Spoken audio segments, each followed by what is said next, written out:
In the late 1970s, when defenses were allowed to punish running backs without mercy and careers were shortened by design, one man arrived in the NFL ready to compete. Tony Dorsett didn't enter the league chasing potential or promise, he entered with certainty. A Heisman Trophy, a national championship, the resume of a player who had already conquered football at his highest amateur level.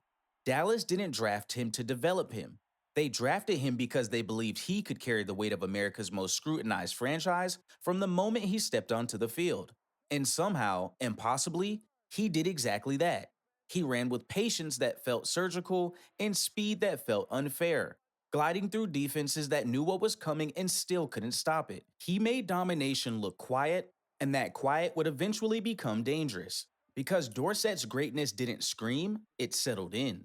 Week after week, season after season, he delivered excellence so consistently that it became expected. And once greatness becomes expected, history starts shaving the edges off it. The cameras followed the star on the helmet. The praise went to the system, the line, the brand, and somewhere along the way, one of the most complete running backs to ever play the game began slipping out of the center of conversation.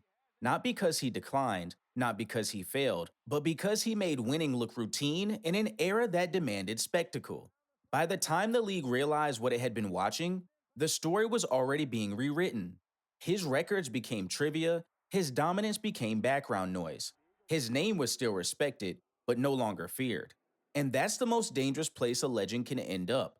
Because when a player gives you everything, wins everything, and leaves without controversy, history doesn't know what to do with him. This is the story of how Tony Dorsett became so great that football stopped noticing, and how one of the most flawless careers ever quietly slid toward the margins. And once you see how it happened, the rest of the story becomes impossible to ignore. Long before Tony Dorsett ever put on a Dallas Cowboys helmet, he had already separated himself from every running back of his generation. At the University of Pittsburgh, Dorsett didn't just succeed, he reset expectations. College football in the mid 1970s was still built on bruising backs and conservative offenses. But Dorsett brought something different. He ran with a glide that made defenders take false steps and a patience that turned broken plays into huge gains. By the time his collegiate career ended, he wasn't simply a Heisman Trophy winner. He was the all-time leading rusher in NCAA history, a feat that should have stamped his name permanently into football mythology. The 1976 season should have been the moment the sport stopped and recalibrated. Over 2,000 rushing yards, a national championship, total control of the biggest moments. Yet even then, there was a strange restraint in how Dorsett was discussed. He was admired, but rarely mythologized. His excellence was treated as the natural order rather than the extraordinary disruption it actually was. He didn't come with controversy, he didn't come with bravado. He came with proof, and proof, paradoxically, is easily to overlook once it becomes undeniable. When the NFL draft arrived in 1977, the Dallas Cowboys didn't just select Tony Dorsett first overall, they made a statement. They were betting that a player who had already conquered college football could survive the most unforgiving spotlight in professional sports. America's team, national television, Super Bowl expectations or failure. It was a burden that had crushed better men, and yet, almost immediately, Dorsett made it feel light. What no one fully understood in that moment was that his greatest strength, his seamless transition, his instant dominance, would later be used against him. Because once a player enters this league already polished, history doesn't celebrate the climb. It assumes the peak was inevitable. And that assumption would quietly follow Tony Dorsett for the rest of his career and far beyond it. Tony Dorsett didn't ease into the NFL, he announced himself. From the first snap of his rookie season in 1977, it was obvious that the speed, vision, and control that overwhelmed college football had translated perfectly to the professional game. There was no adjustment period, no learning curve, no humbling welcome from grown men trying to test the rookie. Dorsett ran as if the league had been built for him, not the other way around. Defenses closed gaps that never seemed to matter. Angles were taken that never quite arrived in time. He didn't outrun defenders as much as he outthought them. By the end of that rookie season, the numbers told a story that should have shaken the league. Over 1,000 rushing yards, Offensive Rookie of the Year, and most importantly, a Super Bowl ring. Tony Dorsett didn't just contribute to a championship team, He was central to it. The Cowboys didn't shelter him, they leaned on him. In the biggest moments, with the brightest lights and the heaviest pressure, the ball kept finding its way into his hands. And yet, even as the accolades piled up, something subtle was happening. The conversation around Dorsett was being shaped in a way that would follow him forever. His success was framed as inevitable because of the star on his helmet. The Cowboys were praised for their system, their line, their culture. Tony Dorsett became the final piece rather than the engine. It was an easy narrative and an unfair one, because systems don't rush for 1,000 yards as rookies. Systems don't deliver championships on command, players do. The danger for Dorsett was that he made excellence look clean. There was no chaos in his game, no desperation, no visible struggle. And in a league that thrives on conflict, clean dominance is easy to underestimate. By the time his rookie season ended, Tony Dorsett had already done something almost no running back in history had done. He arrived fully formed, and without realizing it, the NFL had already begun taking him for granted. At his peak, Tony Dorsett wasn't just productive, he was inevitable. Defenses prepared all week knowing exactly what Dallas wanted to do, and it didn't matter. Dorsett ran with a balance that defied physics, slipped through arm tackles and turning narrow creases into open space. His style wasn't violent, but it was devastating. He punished defenses by making them miss, by making them chase, and by making them look slow in an era where speed was supposed to be the great equalizer. Season after season, the yards came in bunches, and the Cowboys kept winning behind a running back who never demanded attention, only results. Then came the play that should have defined his legacy forever: 99 yards, the longest run in NFL history. From the shadow of his own goal line, Tony Dorsett took a handoff and turned a moment of caution into a sprint through destiny. No broken coverage, no blown assignment, just vision, patience, and acceleration stretched across the entire field. It was the kind of play that should have been replayed endlessly, carved into the mythology of the sport alongside the greatest moments ever captured on film. But something strange happened instead. The play became trivia, a line in the record book, another example of Dorsett doing what he always did. Because by that point, greatness had become expected. 8 consecutive 1,000-yard seasons blurred together, Pro Bowls stacked quietly, explosive runs stopped surprising anyone. When dominance lasts too long without drama, it stops feeling special to those watching in real time. That was the paradox of Tony Dorsett. He reached a level so high so consistently that even his greatest moments failed to shock. And once the impossible becomes routine, history begins to forget how rare it truly was. Tony Dorsett paid for his excellence with his body. He played in a time when running backs were currency, spent quickly, replaced without sentiment, and rarely protected. Defensive players were awarded for punishment, not restraint, and every carry came with a tax that would be collected later. Dorsett absorbed that punishment quietly.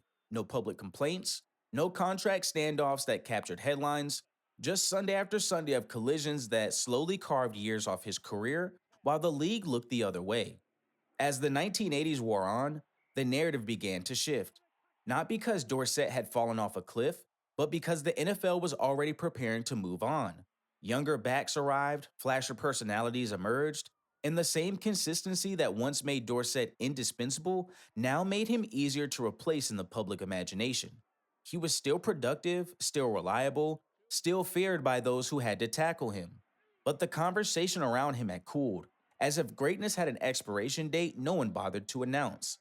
By the time Dorsett stepped away from the game, his resume was unassailable. Over 12,000 rushing yards, a Super Bowl championship, records that still stand, yet the farewell felt muted. There was no grand celebration of what he had endured or what he had given. The league turned the page quickly, as it always does, leaving behind a career that deserved reflection but received silence. And that silence mattered, because when a legend exits without ceremony, history doesn't pause to take inventory. It moves forward, and in doing so, it leaves gaps that only grow wider with time. Tony Dorsett never asked to be remembered, and in the modern telling of sports history, that can be fatal. He didn't cultivate controversy. He didn't manufacture rivalries. He didn't build a media persona to keep his name circulating long after the last carry. When his body told him it was time, he listened and walked away with dignity. What he didn't realize was that the game rarely protects the legacies of players who don't protect themselves. As the years passed, debates about the greatest running backs ever began to favor spectacle over substance. Longevity has weighed more heavily than dominance. Volume replaced efficiency. Highlight reels replaced context. Tony Dorsett, whose greatness lived in consistency and control, didn't fit neatly into new arguments. His numbers were still there, his accolades were still undeniable, but without constant reinforcement, his name slowly drifted to the edges of the discussion. And that drift wasn't malicious, it was careless. History didn't erase Tony Dorsett because it disliked him. It erased him because it didn't feel the need to defend him. His career had been too complete, too clean, too free of chaos to demand retelling. The result was a quiet demotion from icon to afterthought, a shift so subtle that most fans never noticed it happening. But here's the truth that gets lost. When you remove Tony Dorsett from the top tier of running backs, you don't just misrank a player, you misunderstand an entire era. And that misunderstanding continues to ripple through every conversation that pretends football history is settled. Tony Dorsett doesn't need nostalgia to justify his place in football history. He needs honesty. When you strip away modern bias and put his career back into its proper context, the argument becomes uncomfortable for anyone who has allowed his name to slide too far down the list. He dominated college football completely. He entered the NFL as the first overall pick and delivered immediately. He won a Super Bowl, broke records that still stand, and gave his body to an era that offered no protection and little sympathy. That isn't a resume built on moments, it's a resume built on control. Dorsett was not a system back. Systems don't produce 8 straight 1,000-yard seasons. Systems don't rip off 99-yard runs. Systems don't remain efficient while absorbing relentless punishment year after year. What Tony Dorsett did was rare even by modern standards, and nearly unrepeatable in his own time. The league simply did not know how to preserve a legacy that didn't come wrapped in controversy or self promotion. This is why his story matters now, because every generation that passes without context pushes him further from the truth. He becomes a name instead of a force, a statistic instead of a standard. And once that happens, the game loses something essential, its memory. Tony Dorsett wasn't quietly great, he was consistently dominant. And the only reason that truth feels debatable today is because no one stopped the conversation when it started drifting, until now. Tony Dorsett didn't need noise to define his greatness. He didn't need reinvention, controversy, or a second act to justify what he did on the field. He showed up, dominated, won, and left the game giving it everything it demanded, and maybe more than it deserved. The problem wasn't his career. The problem was what happened after. When legends don't shout, history has a habit of whispering them away. And if no one steps in to tell the story right away, even the greatest careers begin to feel smaller than they were. That's why these stories matter, and it's why old school Sundays exist to bring back the names, the careers, and the legacies that time and conversation quietly pushed aside. If Tony Dorsett's story made you rethink what you thought you knew, there are countless others who deserve the same correction. Players who were dominant, foundational, and indispensable and still somehow became footnotes. So make sure you like the video, subscribe, and check out the pinned comment for my other YouTube channel, Forgotten Black Ballers, where I expose some stories you don't want to miss.